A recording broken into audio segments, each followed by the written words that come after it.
Selamat pagi semuanya. Perkenalkan, nama saya Franciscus Petri Kopuan dari kelas 4A dengan NIM 4202327006. Di sini saya akan mempresentasikan tugas tipologi saya. Tugas tipologi kali ini adalah arsitektur bangunan tropis mewah, yaitu bangunan tropis mewah adalah tipologi arsitektur yang dibangun di wilayah beriklim tropis, yaitu dengan ditandai oleh suhu tinggi, kelembapan yang tinggi, kemudian integritas hujan yang besar, dan kemudian dengan pendekatan desain yang tidak hanya mempertimbangkan respon terhadap iklim, tetapi juga menawarkan kenyamanan dan eksevitas tinggi. Kemudian ada karakteristik arsitektur tropis meliputi beberapa hal seperti desain ruangan yang terbuka dan terintegrasi dengan alam menggunakan material lokal. Kemudian ada atap overhang yang lebar, kemudian ada menggunakan ventilasi silang, kemudian mendapatkan ruang eksekutif atau eksklusivitas. Kemudian ada estetika tropikal kontemporer juga. Kemudian di sini ada pendekatan desain dan konsep. Menurut Ken Yeang dalam Dancing with Nature tahun 1995, arsitektur tropis tidak sekedar mengadaptasi iklim, tetapi juga mengatur ulang cara penggunaan dan berinteraksi dengan lingkungan.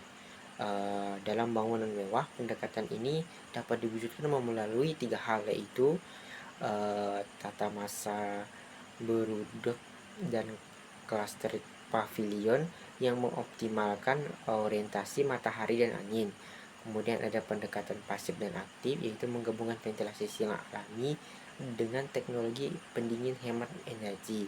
Kemudian yang terakhir ada eksperimentasi material terbuka, yaitu penggunaan beton expose, kayu mentah, dan panel bambu yang tetap dibiarkan alami sebagai bagian dari estetikanya.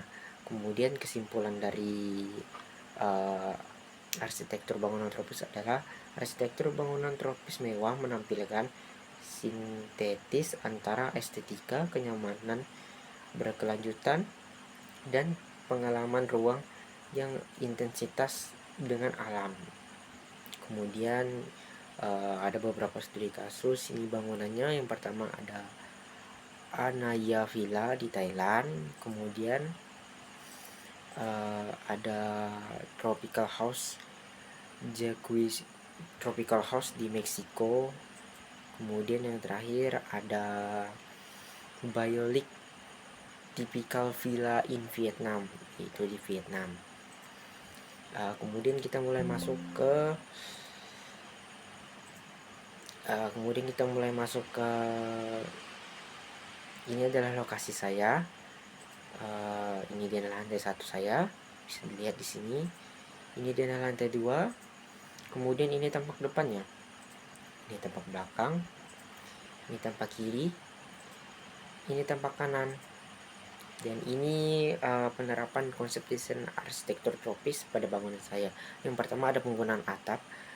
Atapnya di sini memiliki kemiringan 30 derajat, membantu mengalirkan hujan dengan lancar dan memberikan ruang atap yang lebih luas untuk meredam panas. Serta di sini menggunakan warna atap yang gelap ya guys ya, untuk albedo, supaya meredakan panas dalam matahari dan memberikan overtake pada atap agar dapat melindungi bangunan dari sinar matahari secara langsung. Kemudian ada penggunaan secondary facade, diterapkan pada bangunan yang berfungsi untuk melindungi bangunan dari cahaya matahari secara langsung secara terus menerus, dan juga dapat meredakan suhu sedikit. Pada penggunaan fasad ini dapat diterapkan pada bagian yang terkena matahari sore. Kemudian di sini ada penggunaan kaca pada atap. Ini ada pada bagian belakang, yaitu bagian dapur, karena di bagian dapur kita tidak menggunakan yang namanya atap ya. Kita menggunakan atap kaca. Kemudian di sini ada konsul kanopi, yaitu penambahan konsul pada kanopi ini bermaksud untuk menambah struktur tetapi juga menjadi ciri khas rumahnya. Kemudian ada canopy overtake, yaitu ini bertujuan untuk melindungi bangunan dari sinar matahari yang berlebihan dari pagi maupun sore. Kemudian ini ada kolam renang, kemudian ini adalah ventilasi silang, ini ada bukaan jendela, kemudian menggunakan glass block. Ini adalah glass block ya teman-teman. Kemudian di sini saya juga menggunakan tangki air untuk uh, air cadangan dan juga untuk jika misalnya air PDAM habis, ini bisa menjadi alternatif. Kemudian ini ada potret pada jam 3 sore dan juga pada jam 9 pagi. Mungkin sekian presentasi dari saya. Kurang lebihnya saya mohon maaf dan terima kasih atas waktunya yang sudah menonton video saya. Terima kasih.